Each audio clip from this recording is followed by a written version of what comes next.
I think it is clear to believe in the power of ideas. Fresh thinking of the Manhattan Institute.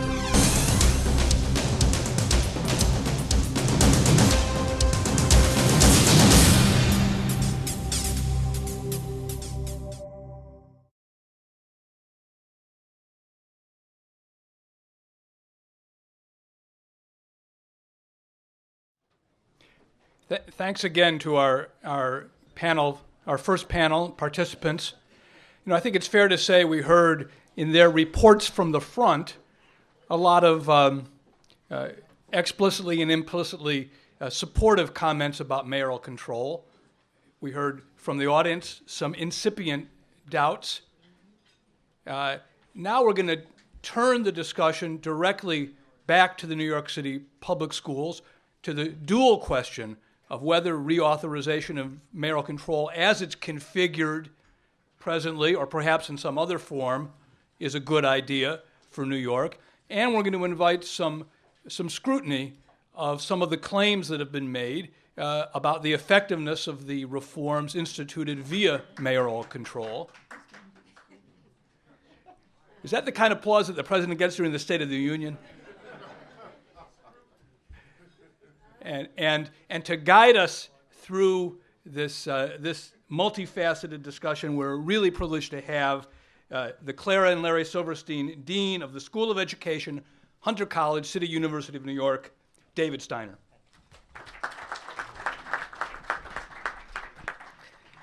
Good morning. I will briefly introduce our speakers. Let me just begin by saying that in my own work to encourage a School of Education to focus on outcomes and value added of our graduates in the classroom, I'm privileged to draw on support from many people in this room who otherwise have very different views on the subject this morning. So I want to say at the outset that I know all of us are focused on better education for our children. Let me begin by introducing, in the order that they will speak, our four presenters. The first is Fliegel, known to many of you, the President and Gilder Senior Fellow of the Center for Educational Innovation, Public Education Association, who has a long and prestigious history in public education, started his career, in fact, as a teacher, and then became a school leader. In 1975, he became the Director of Alternative Education for New York City's Community School District 4, and described the experience superbly in Miracle in East Harlem. Our second speaker is David Bloomfield, a colleague of mine at CUNY. David's been a teacher, a principal, a superintendent. He's currently associate professor and program head of educational leadership at Brooklyn College, CUNY.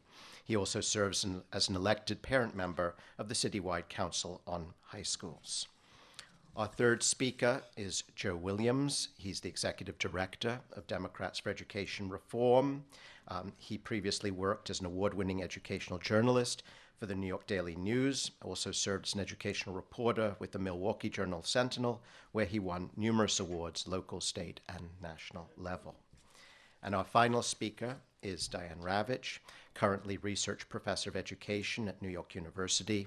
She is also a senior fellow at the Hoover Institute at Stanford University and the Brookings Institute in Washington, D.C. She serves, as I do, on the Board of Trustees of Core Knowledge. She has been, from 91 to 93, Assistant Secretary of Education and Counselor to the Secretary of Education, and was responsible for the Office of Educational Research and Improvement in the United States Department of Education. We will follow the same format as the earlier panel. The speakers will be speaking for about 10 minutes, and then there will be plenty of time, I hope, for questions from the floor. Let's start then with Fliegel.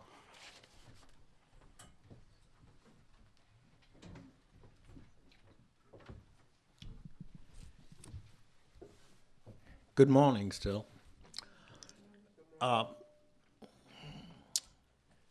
wouldn't get too excited about the word control, because this system is much too large to be controlled by anybody. And the people who learn that fastest are usually the chancellor. It usually takes 6 months to determine, I have very little control, so they try and get more control. Another 2 months, they realize they're never going to get control. I am for mayoral responsibility for the schools, because there's no way that the mayor controls the schools. And that fine lady back there who's worried about dictatorship, have no fears. The mayor cannot dictate to any school, nor does he want to dictate to any school. In fact, when he first came out and said he wanted to be held accountable for the schools, my response was, he must be nuts. That he was going to, in a 3 to 4 year period, turn around the New York City school system.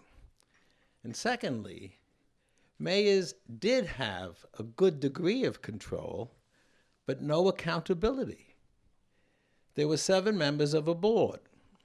The mayor appointed 2. Usually, one of his appointments became the chairman of the board or the president of the board. So he had a good deal of control. He certainly could decide who the chancellor was. The other members were each appointed by the borough presidents. My dear friend Coleman Gann used to call them the 7 dwarfs. So I'm not too concerned about what has happened. It wasn't a great time when the board was here. There was one president, not only could he be board, he could be leased, so that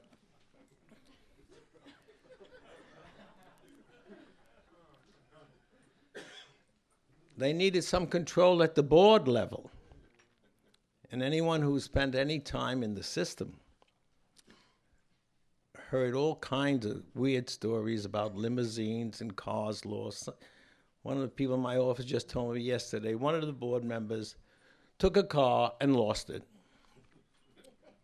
And they never could find it. So they gave him another car. But I am for mayoral responsibility, and I think it took a lot of courage for the mayor to say, hold him accountable.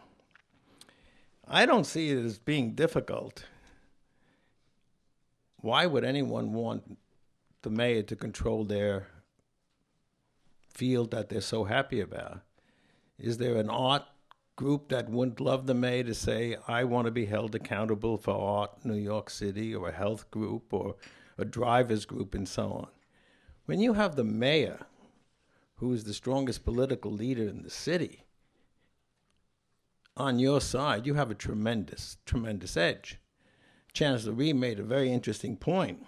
The mayor of Washington did not fool around when he told all his other commissioners, you must do what this lady is asking you to do.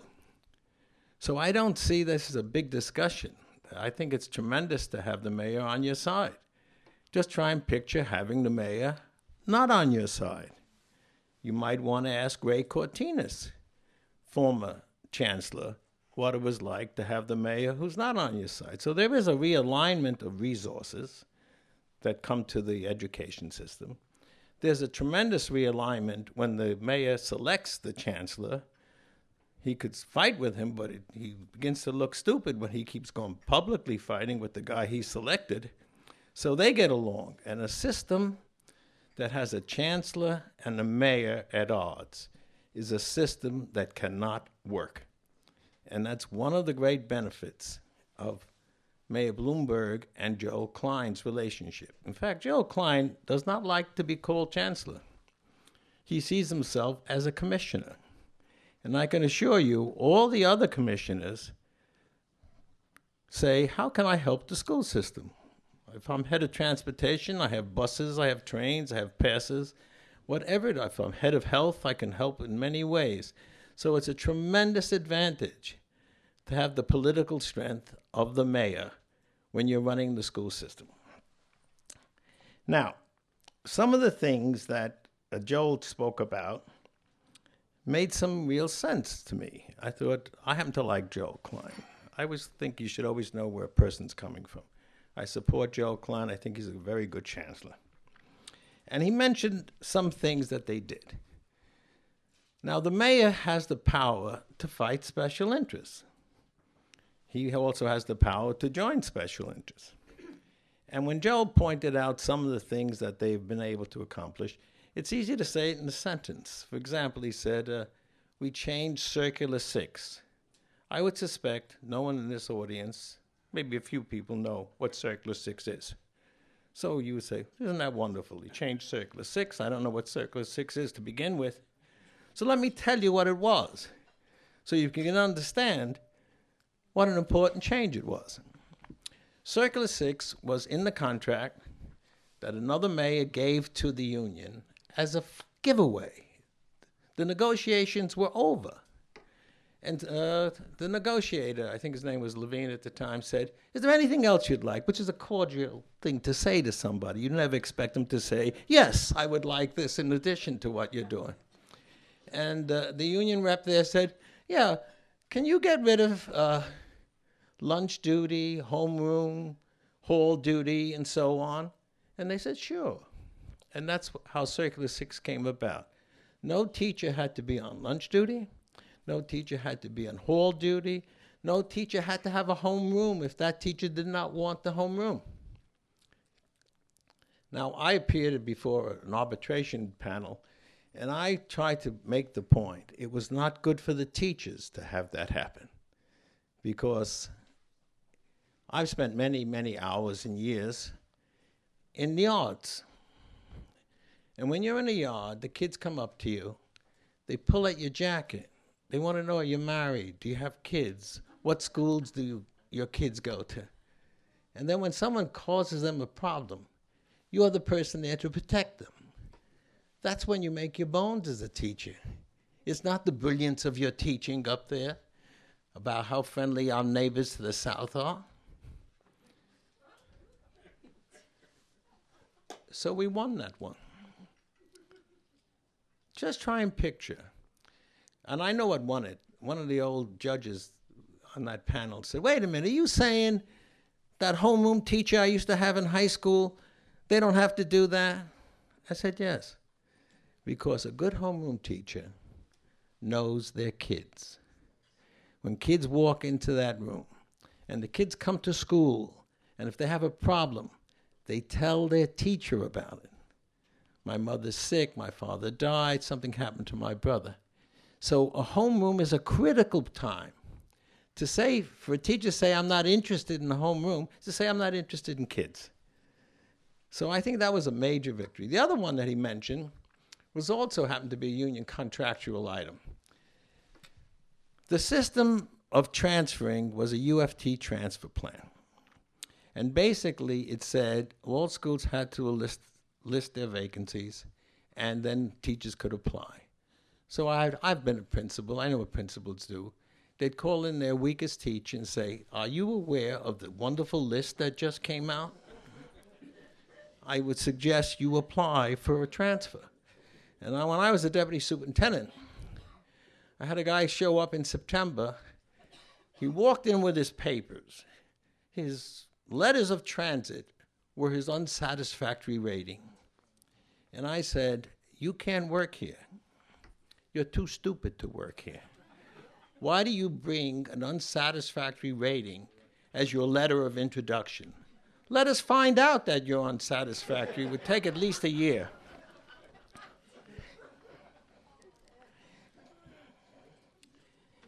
So I am for the mayor being in charge. I think Joel is doing a very good job, and I'll tell you one reason. This current reorganization, you could look at it two ways. More negative view is they began to understand you can't control the system, so they have decentralized to the schools. I prefer to view it as what we did in East Harlem. We made the school the center of change. Under this program, principals are empowered, and principals are willing to be accountable when they have some degree of authority. And now they have a great deal of authority. And that's true of schools, that's true of teachers, and it can be true for parents. The easiest place for parents to organize is at a school level. Try and organize a citywide parents' organization. I know there are 2 or 3 of them, but no one even knows they exist. But at a school level, parents can have tremendous input. And what is now happening, every school has had to select someone to support them. But the principal and the staff are empowered to make major decisions, and they're willing to be held accountable. So I think that's a critical change. I think everyone in this country in education is now looking to New York City because of that one change. And that's a recognition that you really can't control the schools. Thank you.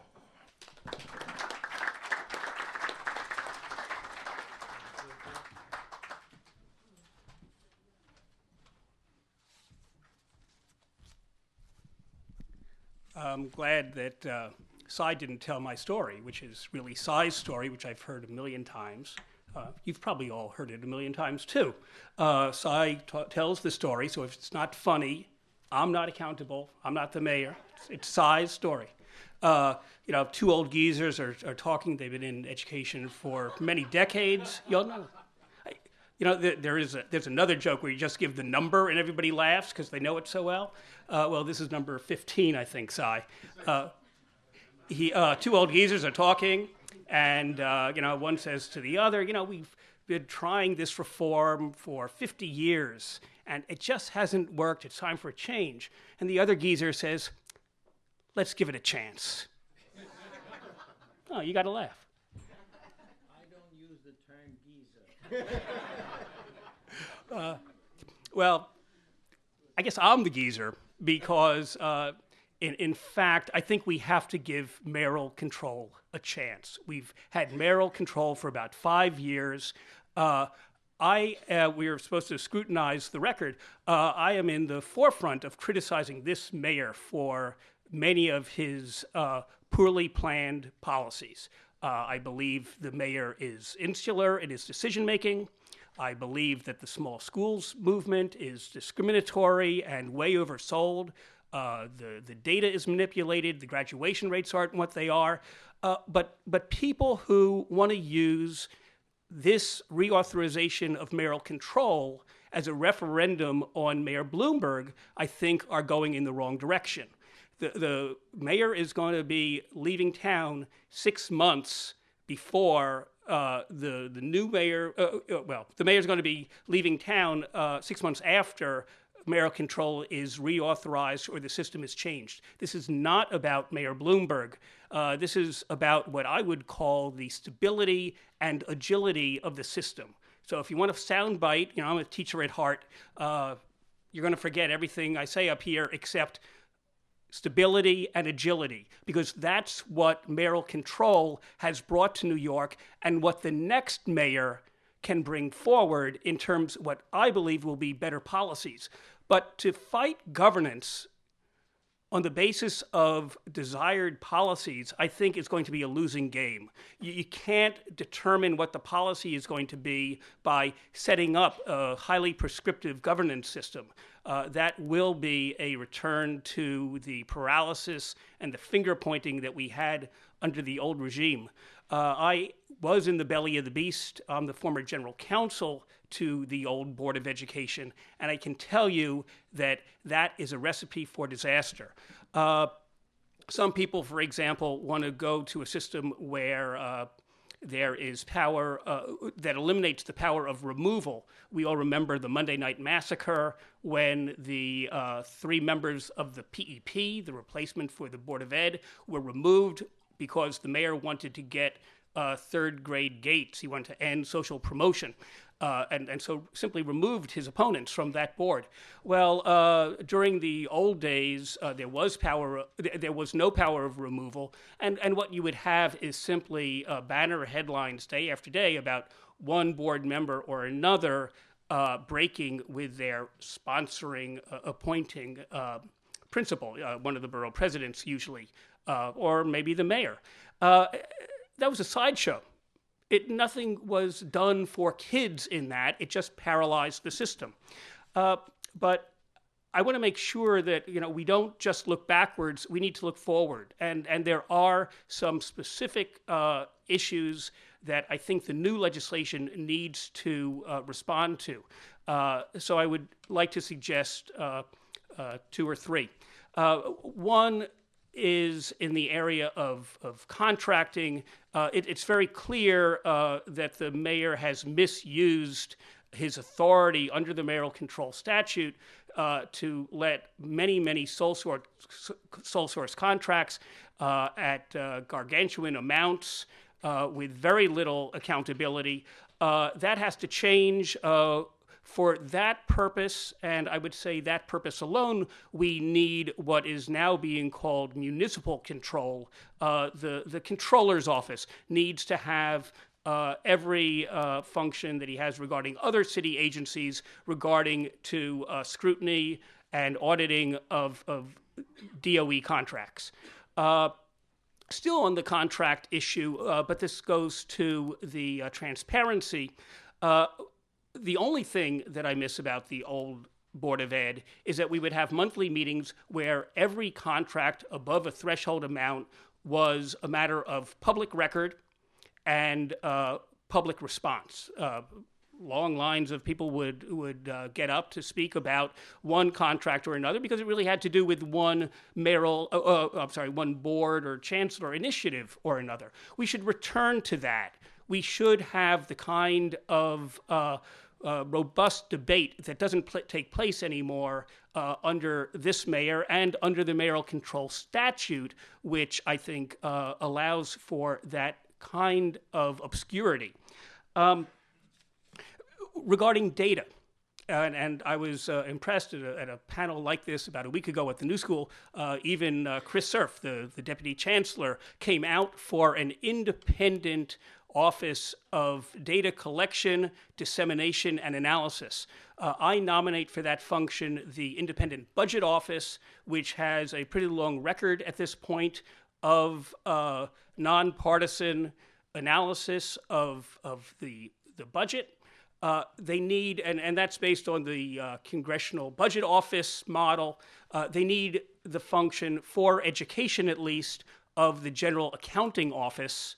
Now it's called the General Accountability Office, to gather that data under statutory authority so it can't be hidden by the DOE and the mayor, disseminating that data and analyzing it in terms of bang for the buck. That way we won't have a system where mayoral initiatives are declared a success before they even get started. I have been highly critical of what's been done in terms of the small school data, the graduation rates. It's time to end that, and we need the IBO to take that over. So those are really the main three changes I would make in the statute. Some other ideas out there I wouldn't change. First of all, in terms of consultation, I am a member of one of these CECs that was established actually under Chancellor's regulation for the high schools, but mostly under statute. The problem is that the mayor has simply flouted the law.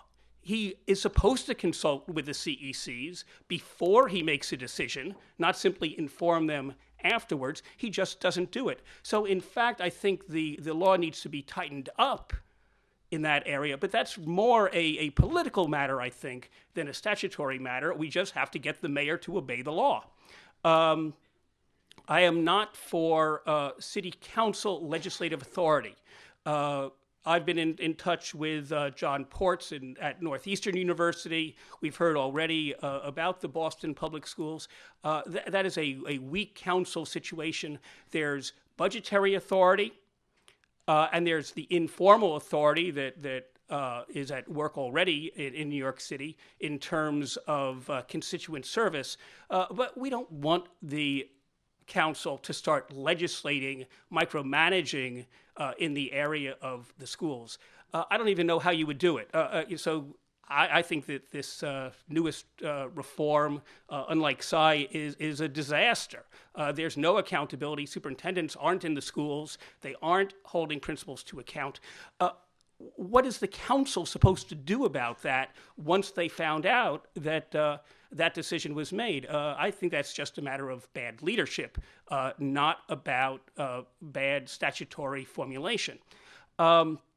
It would simply allow for even more politics to be infused into the system, not more democracy. That is basically where I would go. We do need to tighten the statute, but mayoral control going forward is a recipe for success. To move backwards, I think, would be prescriptive and paralytic. Thank you.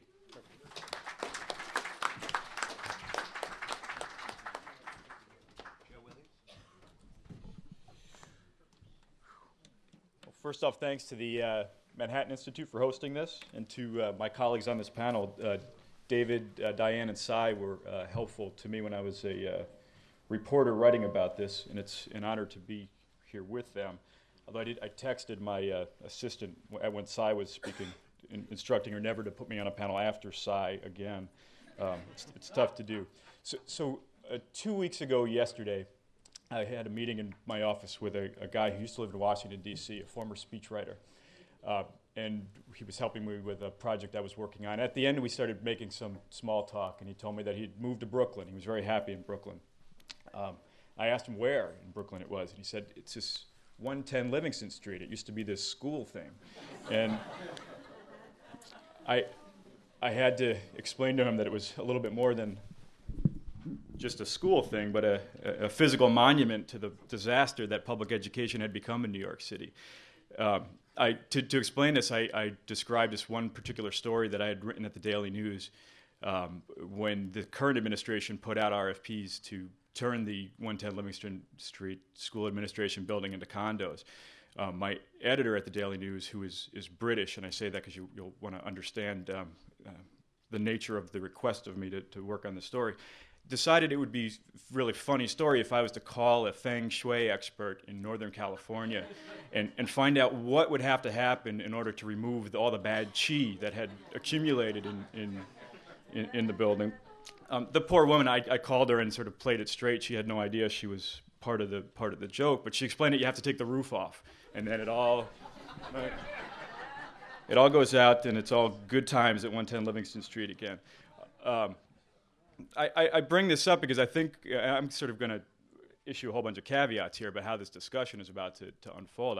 There are an awful lot of people that are engaging this that either, like this guy who's new to the city that didn't remember why we had mayoral control in the first place. But even worse, on the other side is so many of us who were here who have managed to engage in some selective memory loss about what a mess things were like just not all that long ago.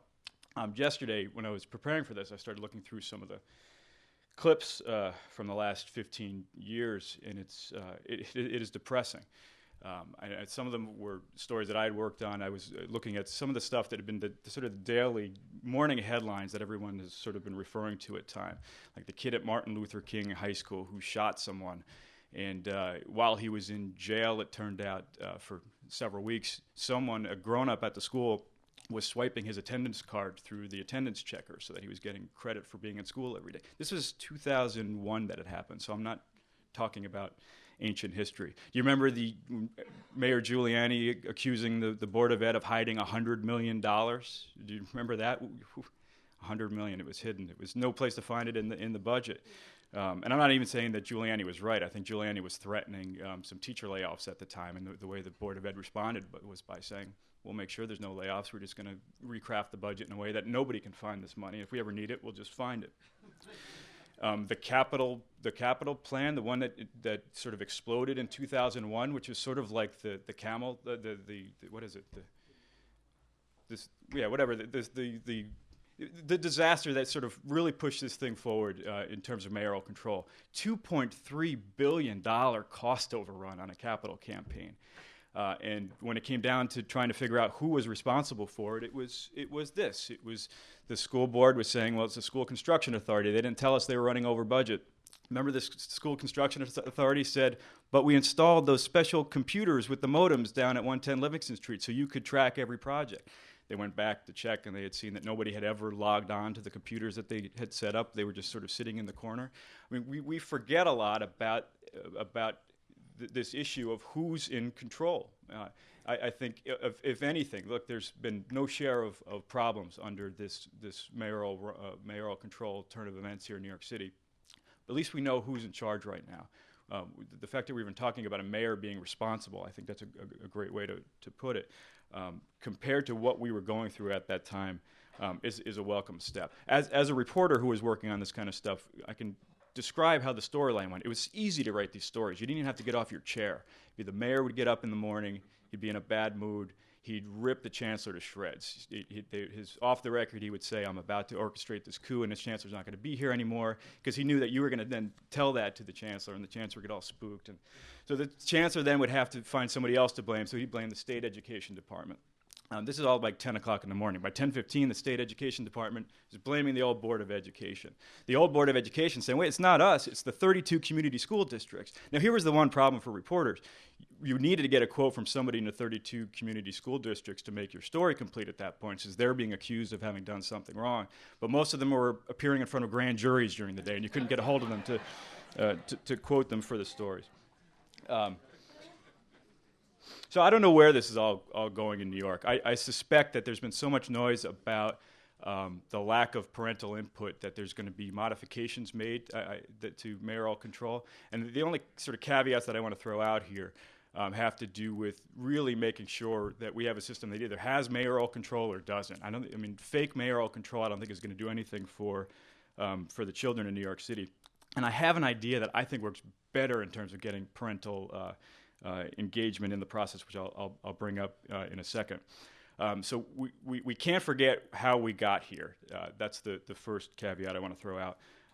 The second is we seem at times to be confusing an unwillingness to engage in active forms of accountability with the mayor, with problems in the law that make him somehow unaccountable. I'm thinking of things like the city council, the controller, the business community.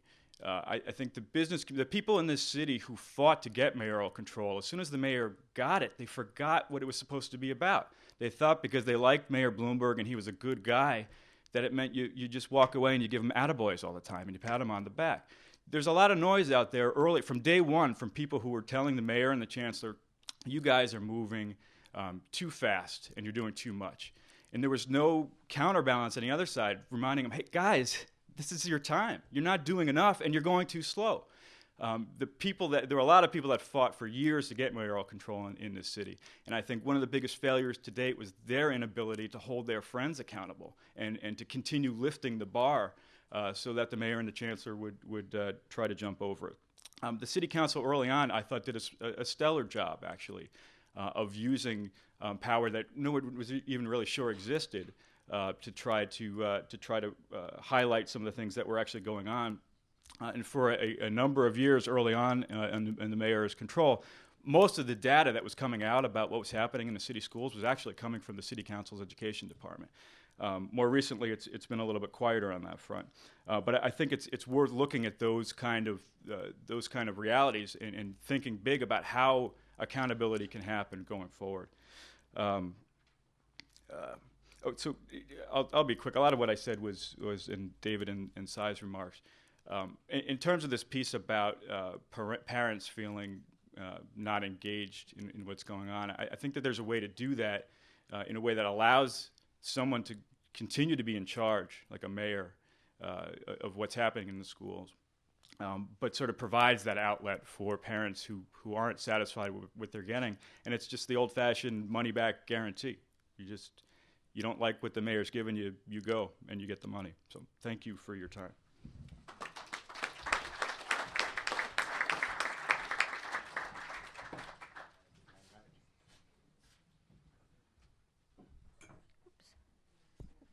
Thank you for having me here today. Add a little spice to the life of what has been a kind of a hosanna for the system. I wanted to, since it wasn't mentioned, I would like to point out that I am a historian, that my first book was a history of the New York City public schools called The Great School Wars, and I wrote a paper for the Gottbaum Commission, which is actually on the table back there, but you won't see my name on it. It just says the Gottbaum Commission, which is a history of public school governance in New York City. And I think that one of the things that's really important for us to understand today in context of all you've heard is that mayoral control is not new in New York City. We had mayoral control in the New York City public schools from 1873 until 1969, where the mayor appointed every single member of the Board of Education. That was mayoral control. Nothing new there.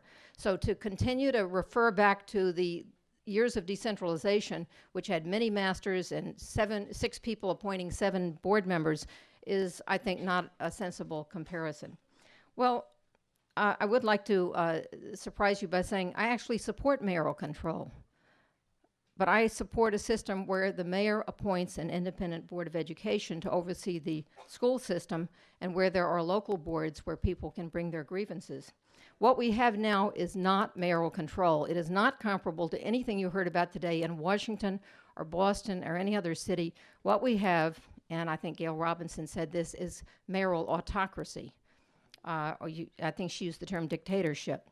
In fact, we have a system where the mayor or the chancellor can wake up in the morning and change whatever they want to change, and no one can tell them they can't do it. The city council can't tell them. If the PEP were to disagree with them, they'd be fired. And we've seen that happen. There are no checks, there are no balances whatsoever. This is a system in which lawyers and MBAs, people I admire in their proper sphere, all of them non-educators, are making decisions about what should happen in the children's classrooms. They have no idea about what happens in the classrooms. They haven't been teachers. Some of them have been for 6 months or a year or two, but they haven't been in their adult life for many, many years. But they don't have any knowledge of education research about reading, about math, about curriculum, about social promotion, or about anything else. Let me say that this is a system where, despite what you heard this morning, there is no accountability. In 2005, when Mayor Bloomberg ran for re-election, it was too soon to reach a judgment. We couldn't hold him accountable because he just started. Then he's re-elected, he's term limited. How do you hold him accountable now? I understand from reading Joe Williams' book that he said if you want to hold him accountable, you can go to parades and boo him. A year ago, a little over a year ago, at the end of January, the bus schedules were rearranged. Thousands and thousands of children were left out in the bitter cold because the bus schedules were all messed up. And guess what? No one was held accountable. Where was the accountability? Did the guys who rearranged the bus schedules get fired? Did they lose their multi-million-dollar contract? Did they get $1 million shaved off their $16 million contract? No, they did not. Last November, when the federal reading test came out, showing that New York City had made zero gains over the last 4 years, from 2003 to 2007, did the chancellor say, this is a disaster, we're going to change the reading program, the one that I mandated in every single school in the city, exempting a handful of high-performing schools, but the one that I mandated in 90% of the schools was a disaster, we're going to take the contract away from Teachers College? No, he didn't do that. No accountability. Furthermore, because they don't face facts. Everything, as you heard the chancellor this morning, everything they've done has been a great success. They just have to be there for another 10 years or so to make it even more successful. There is a lack of democratic participation, and I'm sorry, these are public schools. They're not private schools, they're public schools, and the death of local school boards, I think, has been, and the central board, has been a mistake. Not because they were great in the last 30 years, but because there has to be some place where people can go and bring their grievances and feel that they will be heard. And I think Michelle Rhee is correct in saying that some people think they're heard only if you give them what they want. But there's nonetheless, in this city, over the past 5 years, there has been a lack of debate, a lack of discussion, and with this day's event, heavily stacked to favor the status quo, it's a prime example. Now, and I thank the Manhattan Institute for inviting me to participate. Otherwise you guys could just go home. Another point about the period of mayoral control, and several people mentioned this, there has been a huge resource allocation. The costs have been, the added expenses on education have been huge. When the mayor began, the budget was $12.5 billion. It's now close to $20 billion. Just last week, Deputy Mayor Wolcott said that the Bloomberg administration has increased spending on education by 72%. But this increased spending goes hand in hand with fiscal irresponsibility. As David Bloomfield mentioned, the DOE has spent over $300 million for no-bid contracts since this mayor took control in 2002. One of those no-bid contracts went to an inexperienced tutoring firm called Platform Learning, which won a contract for $7.6 million, but was paid $63 million before it went into bankruptcy in 2006. Pretty impressive accountability. Another $16 million contract, no-bid contract, went to the consulting firm of Alvarez & Marcel. One of the executives of this company, A&M, was paid $500 an hour nearly $2 million for 17 months of his work. And A&M was responsible for the bus mess of a year ago. Despite these huge increases in spending, New York City still has the largest class sizes in the state of New York.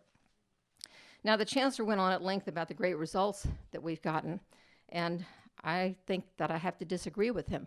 One of the ways he gets great results is by adding in the scores that occurred in 2002 at a point where his program had not been implemented in the schools.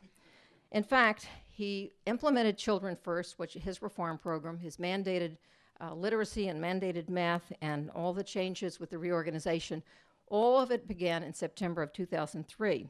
So fortunately, we can look at the state scores, we can look at the federal test scores, and here's what we find. The gains in the 4 years preceding Children First, the gains from 1999 to 2003, were larger than during the period from 2003 to 2007. In the 4 years that preceded Children First, the percentage of students meeting state standards in fourth grade math rose by 17 points, not 17%. From 2003 to 7, the proportion grew by only 7.5 points. So if you're grading the DOE by progress, you'd have to give it an F. In fourth grade reading, the proportion meeting state standards under Crew and Levy, the previous chancellors, soared by 20 points from 1999 to 2003, but by only 3.5 points from 03 to 07. Just last December 07, the federal government announced that the percent of failing schools in New York City grew from 29% to 33%. 33% of our elementary schools are ranked by the federal government as failing schools. 20% of the schools that the city gave an A to are failing schools, according to the federal government. More than half of the F schools that the city rated an F turned out to be in good standing with the federal government. This doesn't say, all it says is that we have this wacky situation now where we have the city giving grades, the state giving grades, and the federal government giving grades, and they are totally at odds with each other. Now let me go to the federal scores. I served on the federal panel, it's called the National Assessment Governing Board, overseeing NAEP, which is the National Assessment of Educational Progress. I was on that board for 7 years. I was appointed to it by President Clinton. The NAEP scores for 2003, again, this is when it begins, 2003 to 2007. Here's what it shows. For that period, the period of mayoral control, no significant gains in fourth grade reading, eighth grade reading, or eighth grade math. No significant gains for black students, white students, Hispanic students, or lower income students. In eighth grade reading, the achievement gap between whites, Asians on the one hand, and blacks, Hispanics on the other grew larger during this period. The only significant gain that New York City students registered on the federal test was in fourth grade math, but by eighth grade, those gains had disappeared for every group. Now, the chancellor showed you lots of figures. I have in front of me what's called the Nation's Report Card Reading 2007. I could have brought the one for math, but I figured enough to, I only have 10 minutes. This comes from the U.S. Department of Education, National Center for Education Statistics. I counterposed to the statistics he gave you this morning, pages 50-51, where it says, for New York City fourth graders in 2007, no significant change between 2003 and 7 when comparing the state scores and the city scores. Results for low-income students showed no significant change in the average score compared to 2003. Results for racial ethnic groups showed no significant change for black students compared to 2003.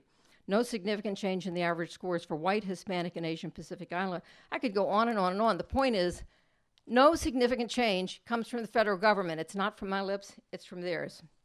Now we get to the question of the graduation rate, and this is very frustrating because the city has its graduation rate and the state has its graduation rate. And a year ago, the city and the state sat down together and said, let's use a common metric.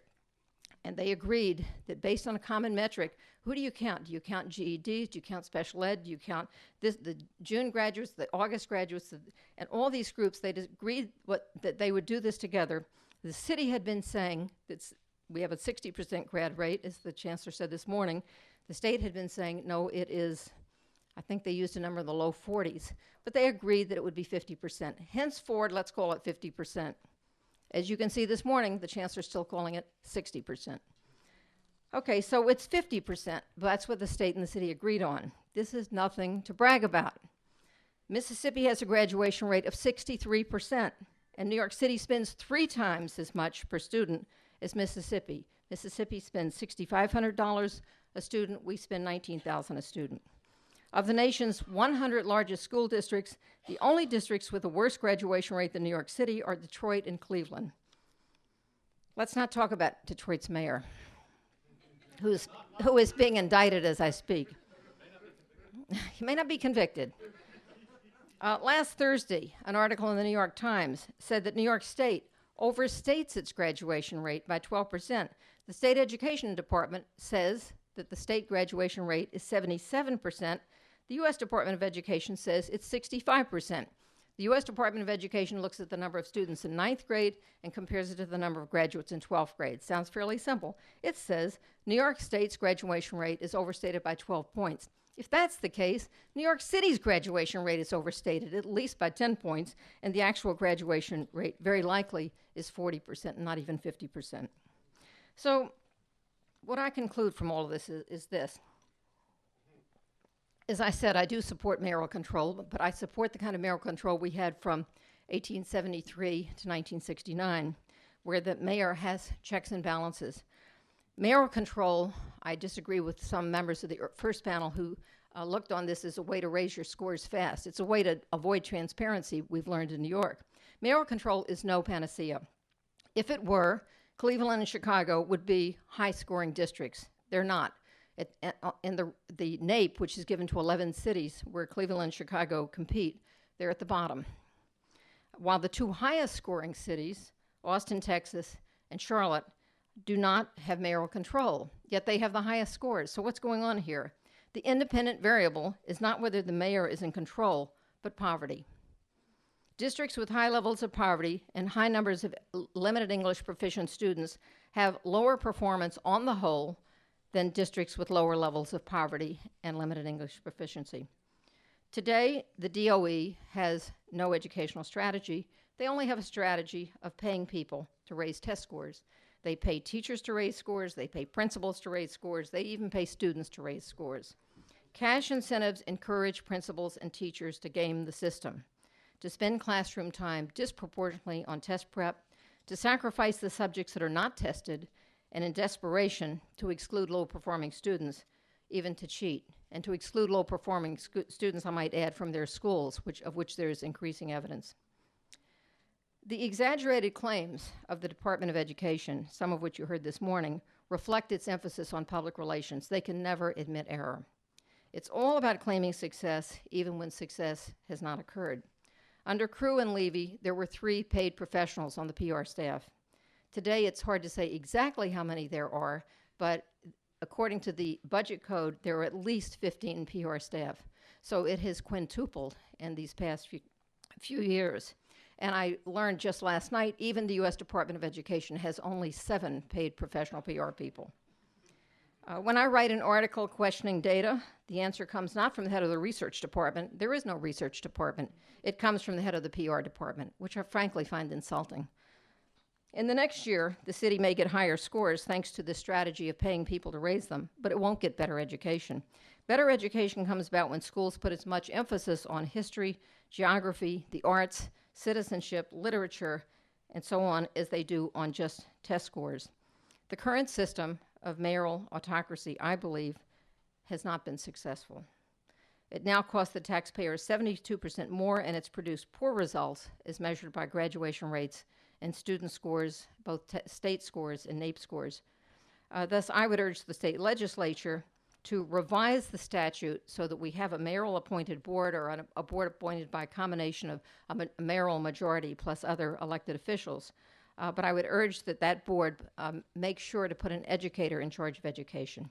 Thank you very much.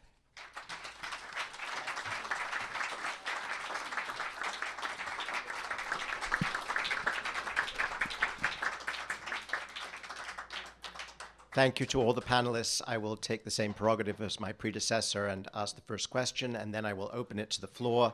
I would ask you, as you ask questions, since I recognize you, to identify yourself.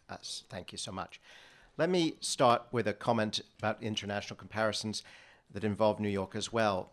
By and large, this country seems to do progressively worse as children get older compared to both our own tracking and to our competitors, our peers, and other across the world. To what degree does governance of an education system really matter in changing the fundamental performance of this country's education system? Or putting it another way around, for each of the panelists, take your 3 most important ideas about improving education. Can the degree of control, the nature of control, mayoral control, non-mayoral control, really make a fundamental difference? Or are we seeing in all these results that we're talking about essentially a random walk, a correlation perhaps here or there, but nothing very strong in terms of correlation beyond that, in terms of causation between control and results? Is there a relationship? David, I've looked a lot. Do I have a mic on here? Yeah. I've looked a lot at the international data. There was a very, very good report that came out from AIR, American Institutes for Research, which is one of the major research organizations, saying that it's not actually true that performance gets worse as kids get older, that it's actually pretty mediocre in 4th grade, 8th grade, and 12th grade. Great. That if you only compare the nations that participate in all the international assessments and not just look at one where one time there's 40, the next time there's 20, only look at the 12 nations where they all compete together, we end up 8th or 9th out of the 12 nations. What the other nations have in common, with the exception of Australia, which is about to change this, is that they all have a national curriculum. Now, a few months ago, maybe it was even a month ago, the Wall Street Journal had a front page article about the miracle of Finland. Why do the Finns do so well? And they talked about all these remarkable, how they're top scoring country and so forth. And I looked on the Finnish Ministry of Education website. They have a very, very detailed, specific national curriculum where the teachers know if you're going to be a 5th grade teacher or 7th grade or whatever grade you're in, you know what you're expected to do. And the kids are given tremendous creativity and freedom because they know what's expected of them. I think that's a big missing factor in this country. It has nothing to do with the mayor. What the problem, as I was trying to say, is we have a mayor who needs to claim success every day and who has a lot of people who are either in universities getting grants, whose organizations are getting money, or who are on the mayor's private payroll or the foundation payroll. And there's no other city that Ken Wong has studied where the mayor is worth so many billions of dollars and has this degree of economic power. So you have no one willing to speak up and no transparency. David? What does impress me is the persistence of mediocrity. Norm Fruchter has done excellent work in New York City, and obviously in terms of national data too, before mayoral control, after mayoral control. But I do have to cast my lot in with this idea that mayoral control allows us that kind of agility to make a difference. ICOPE, which probably has the most radical proposal for changing the New York City public school governance system, actually, I think agrees with me. I agree with them that the best way to do that would be through enlightened mayoral control, because there is no way you're going to be able to write that kind of school-based governance into statute over a developmental time period. So, in fact, I think that good mayoral control can trump the ossified idea of the old system. Okay. Now, again, remind you, as I recognize you, to tell us who you are. Yes, go ahead.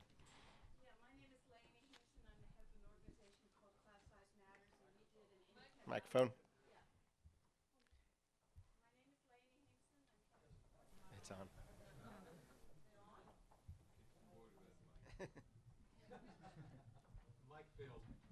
There we go. Can you hear me now? Yes. Okay. My name's Lainey Hameson. I'm head of an organization called Class Size Matters, and we did an independent parent survey of over 600 statistically representative parents and over 1,000 parents online. And we asked them questions specifically on mayoral control, and I think you'd be surprised to find that a majority of parents, both in the telephone poll, which, as I said, was statistically representative, and on the online poll, said that mayoral control should be ended or amended. And we got almost 800 detailed comments in our online poll, which were really quite striking, articulate, and passionate, but they revolved around 5 major issues. And one of them was, has been mentioned before, the lack of checks and balances, which has allowed this administration to shut out stakeholder voices, whether that be parents, teachers, or principals, and has in and of itself led to bad policies, misguided policies, and poor management, including, as David mentioned, the wasting of a lot of money through no-bid contracts and expensive consultants. And my question is this. In our democratic system, the notion of checks and balances is not just considered a good democratic system, but also one that allows for better policies and decision-makings to happen. Because though we like agility, we don't like dictatorship, partially because many bad ideas, without being vetted either by experts in the educational field or by the populace at large who have a stake in the running of the system, often end up being bad decisions. And I think we've seen that in this administration. Now, in the current the current system is all other city agencies except for the Department of Education have to follow city law. We don't see that the mayor is not. We don't say he's not accountable for safety, fire control, all the rest, and we say that he still has accountability in those areas. Why should the Department of Education be the only city agency that does not have to follow any city law? I think that's the easy fix. I think there is no good reason not to. I think that's when you talk about what happens with mayoral control going forward. I think that's the low-hanging fruit. That's easy. I don't think that ties the mayor's hands in a way that's unreasonable. I think it's a great question, Lanny. Okay. Anyone else? Yes.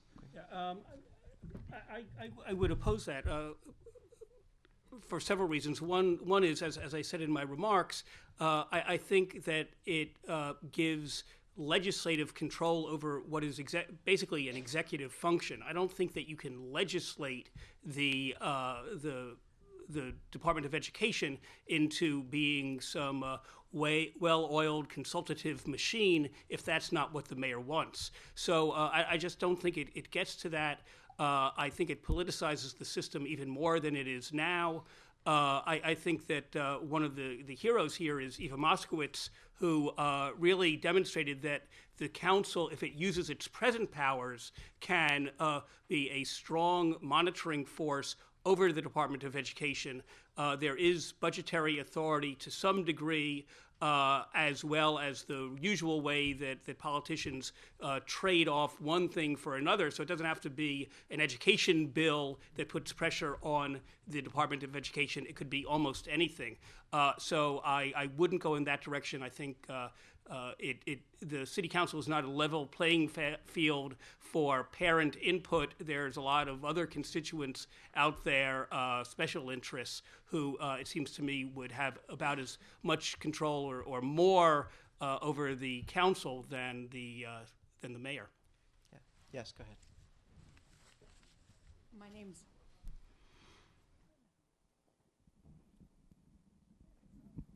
My name's Deborah Hertz. I'm executive director of the William Pitt Foundation in Connecticut. And as such, I don't really have a horse in this race. But I have a question for you, David Steiner. In terms of the panelists that you chose to invite today, you have 3 who are for mayoral control and 1 who is not in its current state. Can you tell us why you didn't make it more balanced? Because I didn't choose the panel. Can you speak for the Manhattan Institute? No, I can't. Though I think I've had the privilege of knowing Diane for a number of years. She stands for many people. She's, I think, a sufficiently powerful voice. But I didn't select the panelists. Thank you for your concern. I can take them all on. Yes, that's also my view. Go ahead. My name is Joe Rich, and I'm the founder of the Beginning with Children Foundation. Joel's first claim this morning of success was the only one you didn't shred, Diane, which was charter schools. And I'd like to hear what you think about the fact that we do have 80 on our way to 100 charter schools and how this fits in with the future of New York education. Well, right now, or anybody else on the panel. Joe, as I understand it, right now there are 60 charter schools, and I may be off by a few, and they're educating 18,000 children, and there are 1.1 million children in the system. So while I think that it's a boutique idea, it has a lot of promise. I think the city has to be very rigorous in terms of getting rid of ones that are not doing their job. What worries me about charter schools is that even in poor neighborhoods, they, in many cases, are siphoning off the ablest of the children who are in the public school and will make the situation for public education worse than it is now. I was speaking last week at Pace University, and we got into a discussion about what do you do with the unmotivated kids. And it suddenly occurred to me, they should go to charter schools. Charter schools should be a place where you can do things that you can't do in public schools, where you can take the kids who are sitting back and saying, I'm not going to learn and you can't make me, and say, well, let's try something totally different that no one would ever do at the local public school, and let's have a charter school specifically for those kids. But I think there are, and yours may not be one of them, there are charter schools that are basically creaming off the most able, the kids with the best attendance, the kids with the best test scores, and that's not good for the overall picture of public education. But having said that, we're talking about a tiny, tiny percentage of 1.1 million children. And, I've seen your school, and I certainly think you're doing a great job, and I don't want to take anything away from what you're doing. Other question? Yeah, please. This has sort of been Joel Klein's defense on that. We had my organization had a parent rally in Harlem last week. We had 1,400 charter school parents that were there. And Chancellor Klein spoke, and we were hoping he was going to give a rah-rah charter school parent sort of message. And he gave a great, great speech, but he was off message on that. He pointed to all these parents and said, you guys are all here fighting for your kids, but I got to be the one that's fighting for the voiceless. So I just don't want to let that hang, that the Chancellor of the New York City Schools isn't looking after kids whose parents aren't actively selecting charter schools. But he did put a charter school in the basement of Tweed. Not a regular school, but a charter school. Yes. Charter schools do not cream kids. Kids who are doing well in their schools stay in their schools. If your child is doing well, is in the best class and getting good reports, the parent doesn't decide, I think I should take him out of that school where he's doing well and go to a school that's just opening, has no reputation, and see if he'll do even better. So that's one of the big myths about charter schools. They are for at-risk kids. They are for, it's selected by lottery. That is just not so. And I tend to think, I guess the people who raise their hand have a different view of life, because the New York City school system does obey laws. One of the biggest criticisms of people in schools is there are too many laws and regulations that they have to follow. So to get up and say the New York City school system does not follow the law is just not an honest statement. Yes, sir.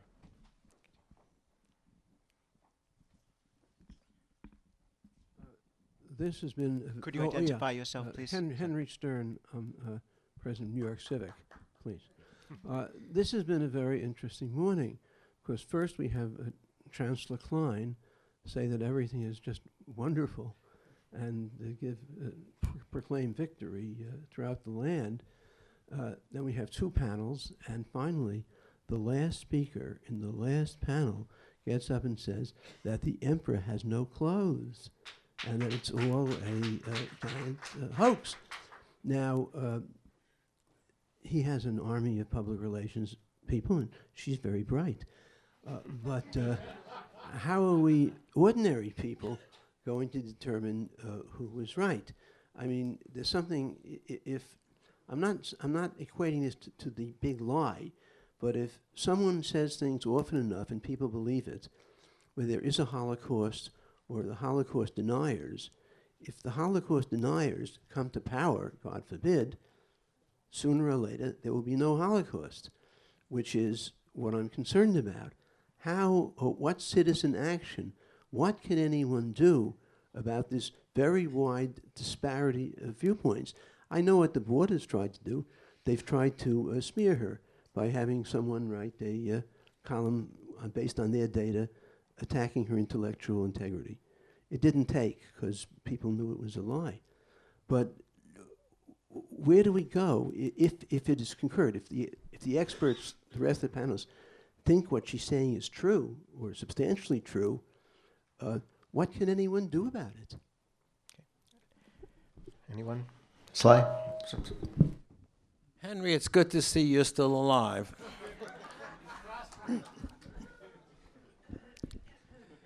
First of all, in fairness, I've heard the Chancellor speak 50 times. He starts off with that since a nation at risk, we have been failing minority children. So he does not come forward and say everything is wonderful. You're allowed to have disagreements, and you could look at scores, and people view scores in many different ways. I happen to disagree with Diane when she keeps telling everybody that the tests are too easy, because no one ever said when the kids were failing that the tests are too hard. And if you look at the statistics that the Chancellor does give you, there has been improvement. They've gone from 52% to 74%. That's real improvement. And compared to other big cities in the state, we're doing better. But he's the first to admit that we have such a long way to go. And he keeps citing the civil rights of youngsters who, since a nation at risk, have not been improved much. So I don't think it's a decision of, do we support Diane Ravitch or the Chancellor? We support education. And suddenly we're into this bit that everything that's going on is terrible and there's nothing good going on. You cite charter schools. A lot of good things are happening. We're changing the lives of children in many, many schools. So I don't take the position that everything's fine. But Henry, I disagree with you. Everything is not fine, and the Chancellor is not saying that everything is fine, and that we have to just keep working at it. Now, I wanted to answer the question you gave. What 3 things would you change? Because I like to concentrate on what happens in a classroom, because that's what the change has to take place. We need better teaching quality. There's a study in Arizona that basically says the highest correlation between pupil achievement and teachers are the marks the teachers got as undergraduate students. So we need smarter people coming into education. And I guess we have to pay them more, or we have to give them entitlements that will work for them. We need better leadership. We have too many principals who don't have the slightest idea of where they're trying to get to. And we need real accountability based on pupil performance. That's how you begin to change the culture of a school. Thank you. Diane, you had an addition. Henry, it's very difficult for me to compete with the massive PR department they have there, but there are facts, and it's not just a question of believe me or believe them. I mean, this is from December 21st. This was in both the New York Post and the New York Times, saying, in the Times, 60 New York City elementary and middle schools have been newly identified as failing under the federal No Child Left Behind law. And the New York Post, where it's spelled out more, the percentage of city schools failing to meet federal academic benchmarks climbed from 29 to 33%, while the statewide total climbed from 14 to 16%. Then, as I said, this is a federal report, and Joel will say his response to this horrible report from the federal government, that we had increased the spending by billions and billions of dollars, and no change in 4th grade reading, no change in 8th grade reading, no change in 8th grade math, was that he just cherry-picked through this to find all kinds of insignificant details. And I held it up to a reporter, and I said, well, who do you want to believe, his PowerPoint or your own lying eyes? You know, here's the report. Read it for yourself. No significant change from 2003 to 2007, not for whites, blacks, Hispanics, Asians, or low-income students. No improvement whatever over that 4-year period. This is not me. This is the U.S. Department of Education. I have to say, and you know, I try not to mention this, but there were 4 or 5 occasions in the last year or so where someone from the Department of Education PR staff followed me around wherever I would speak and tape recorded me. And I had no idea. What they were actually doing was gathering statements so that they could compile a dossier and then have a smear article written. I think they have too many people working in the PR department if they have time to do that. Okay, let's go on to another question. Ava. Thank you. Eva Moskowitz. I'm the founder of Success Charter Network, and we have 1 school in Harlem, and we're opening up 3 more. I wanted to ask the panelists about checks and balances. It's sort of been mentioned, David, you spent the most time on it.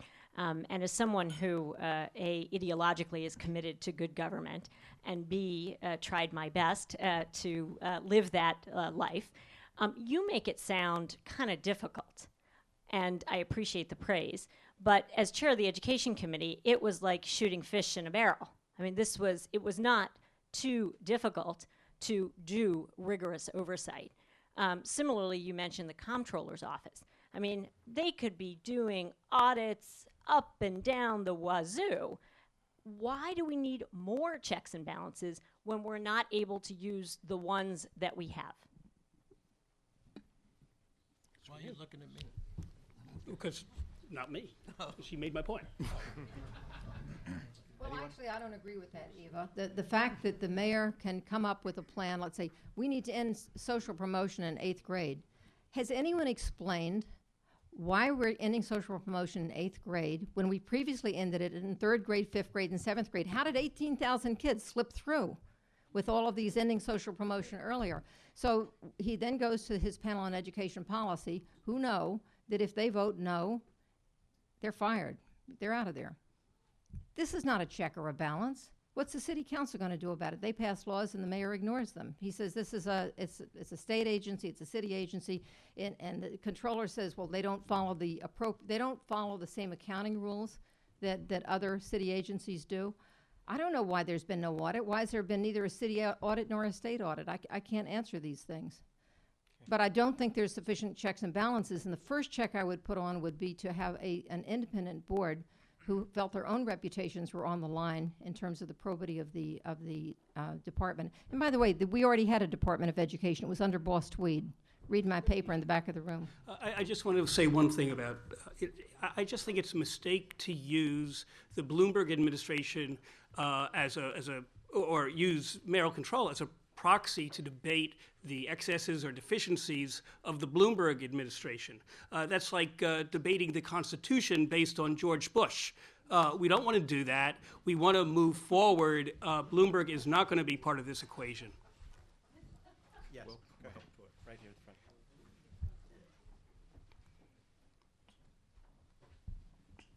I'm Rita Kramer, and I'm the author of a book called Ed School Follies, The Miseducation of American Teachers. From your mouth.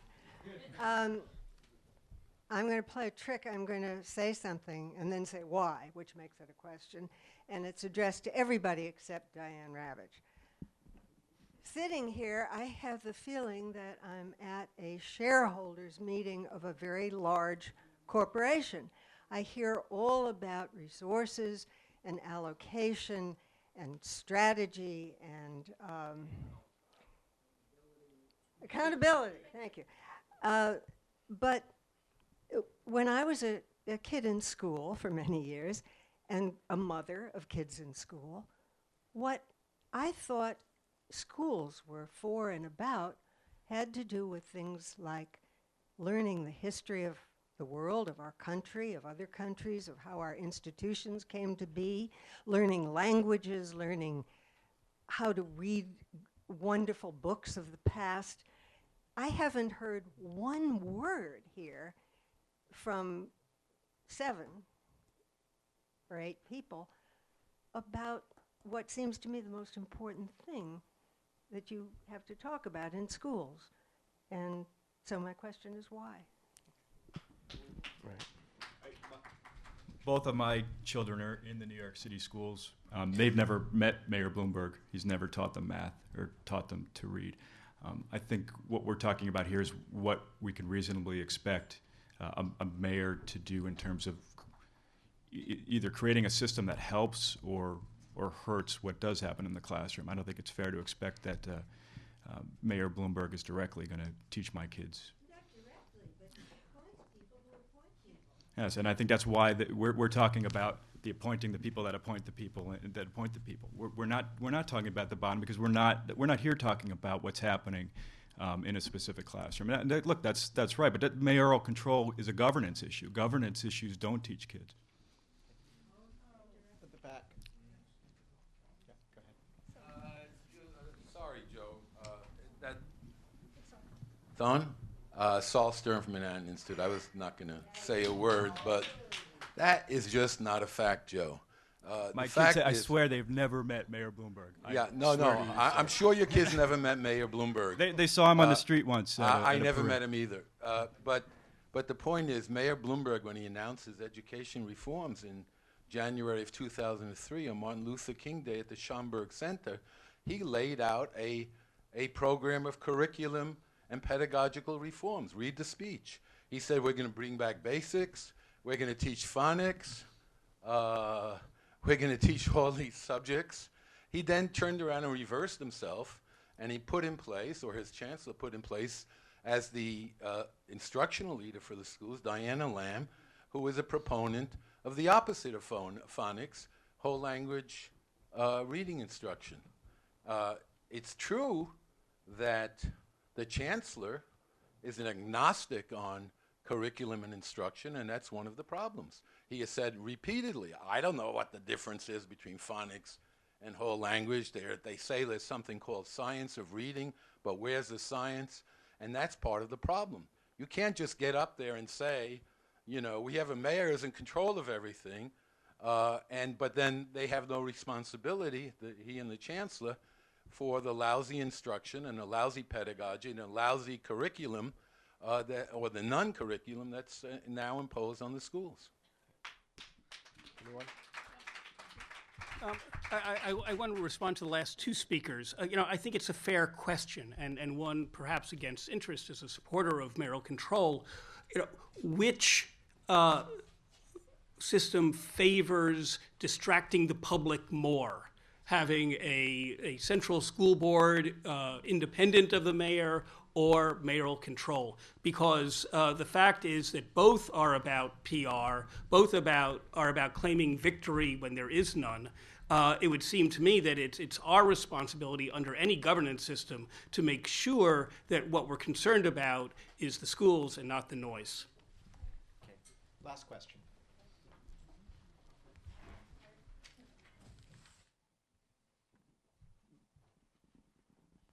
Thank you.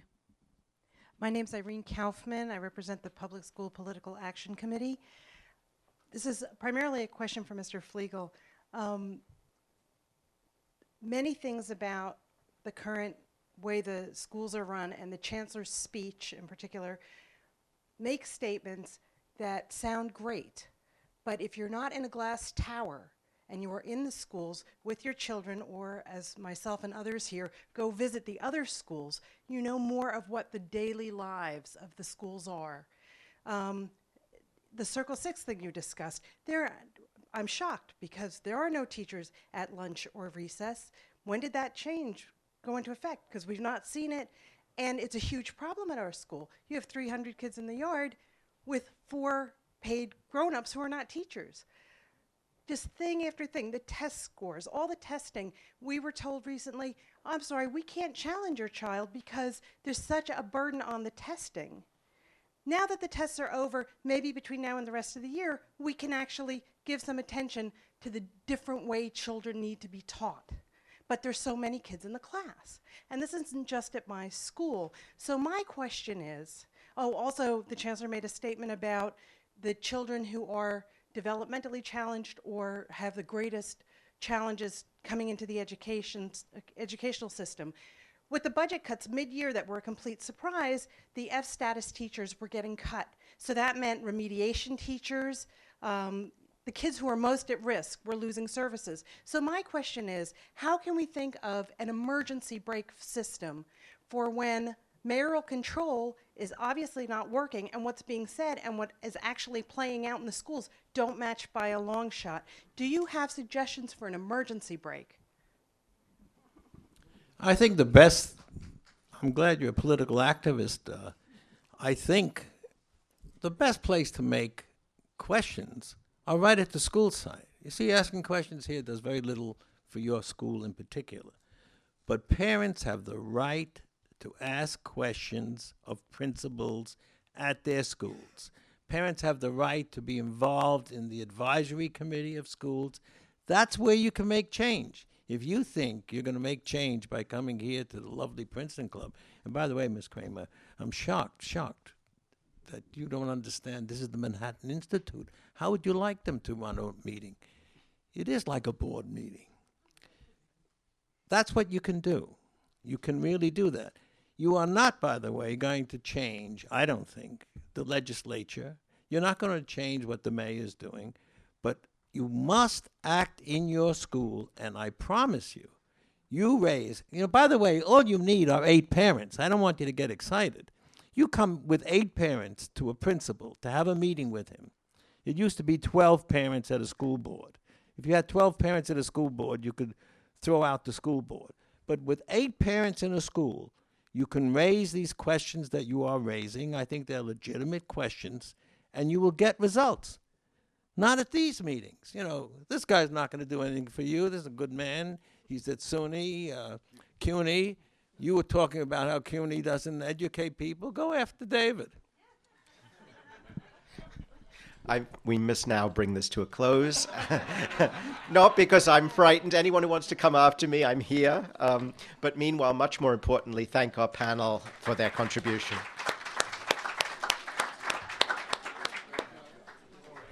Thank you.